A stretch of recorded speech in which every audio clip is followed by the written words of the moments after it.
Today's video I'm going to show you how to clean your dryer vent with one of these Lint Heater brand brushes.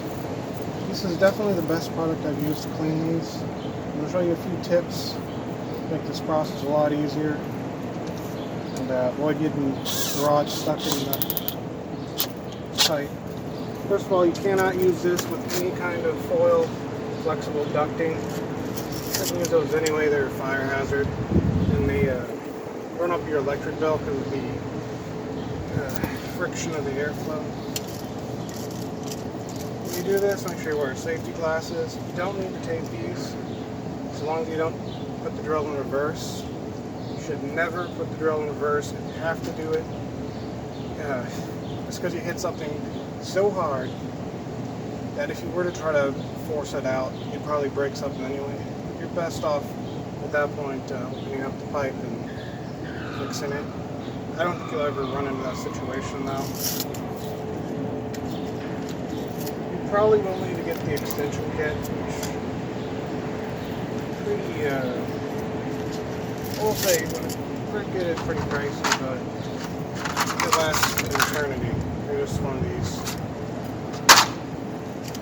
Oh, and when you're installing your own rod ducting, make sure you use like sheet metal screws or rivets for the more permanent sections. Band clamps just don't work for crap, and I would recommend probably galvanized steel thick as you can get. The aluminum ones would be too weak. You go in, just go slow. Look at the basin by your dryer to count how many bends you have and roughly how many feet you have to go, just to make things a little bit easier so you can figure out where you are in the pipe based on feel. You can wear gloves when you're gripping this. I don't recommend anything like nitro gloves because they're too grippy and they tend to bind up instead of slide around the rod.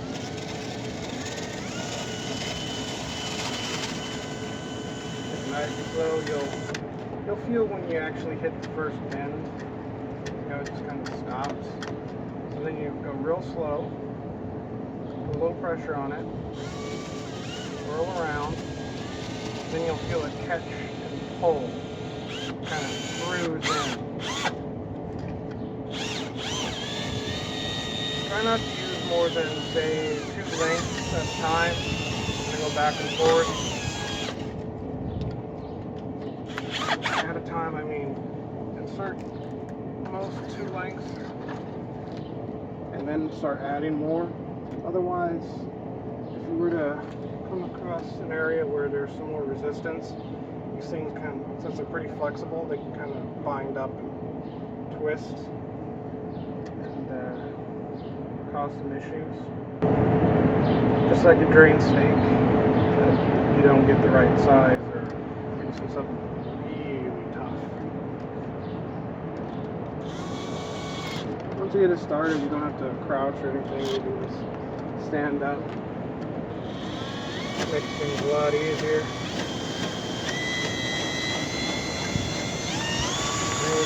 There we go. I already did the first part of this section before I even thought about the video, unfortunately. Make sure you turn your dryer on when you're doing this, otherwise all this debris you're seeing here will fall into the dryer. So that's like the biggest tip that for some reason nobody tells you to do. It's kind of weird that none of the instructions mention that. You don't need to turn your dryer on heat mode, and I don't recommend that. Just kind of your no heat air fluff. Take out your lint screen to maximize the amount of airflow to help push all the debris out of the pipe.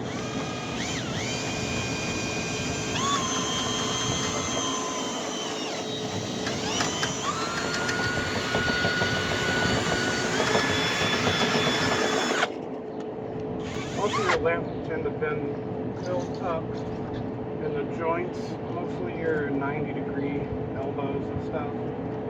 The straight pipe joints, not really. So I have no idea why they claim that you shouldn't use sheet metal screws for the joints, claiming that they cause lint buildup, because lint will build up regardless, especially if you use any kind of dryer sheets or fabric softener, even just some detergents. It's going to build up regardless. You're going to have to clean it out regardless. And if you use band clamps, the pipe is so weak that if you were to try to do this, it would just fall to pieces. So just band clamps are a god-awful way of doing it.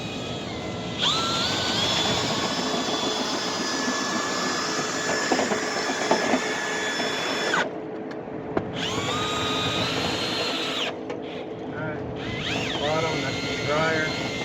So I have 2 pins and then it goes right into the dryer, so that's how I know. And this is the second point at which I feel the resistance moving forward.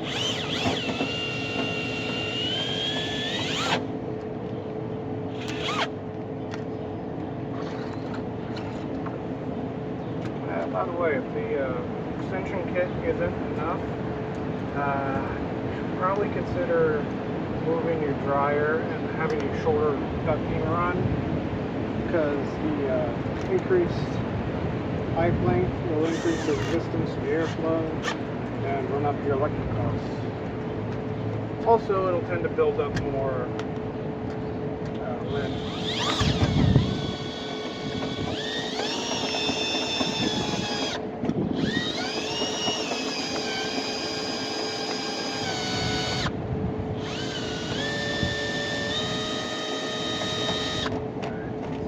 Go. Yeah. Nudging into the dryer, just feel that. Pull it back. A little bit too far, but that's not an issue. Be gentle and pull back slow.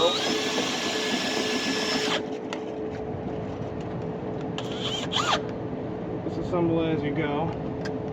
Sometimes these tighten up real tight and you gotta get a actually just done this right now. Go get a pliers and unscrew that. That's why you don't have to worry about these coming apart, so long as you don't reverse the drill. Hit the self-tighten quite a lot.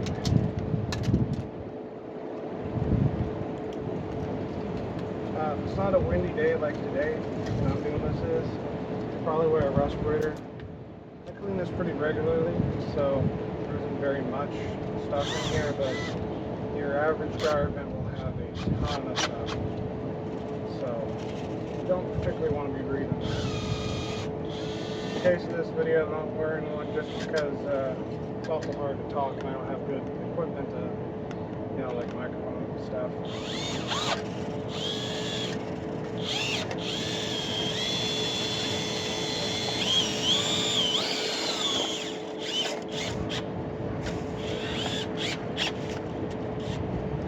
This is what I'm talking about.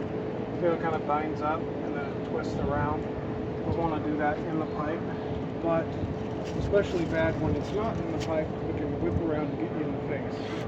So always go very slow.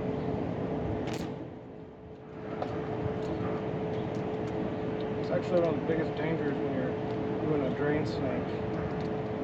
When they really hammer it in, to not have too much of the drain snake out of the pipe at any given time, because if it suddenly binds up, it'll whip around and either break your wrist, typically grabbing it at that point, or it'll hit you in the face. And rusty, bacteria-covered steel isn't the best thing to get a scratch from. There we go. Finish up, make sure the rim in here, as well as these pivot joints here, completely cleaned off. Otherwise, if the dryer's off, this won't fully seat all the way back down, and then you can end up with like rodents and bugs coming in and dying in your pipe.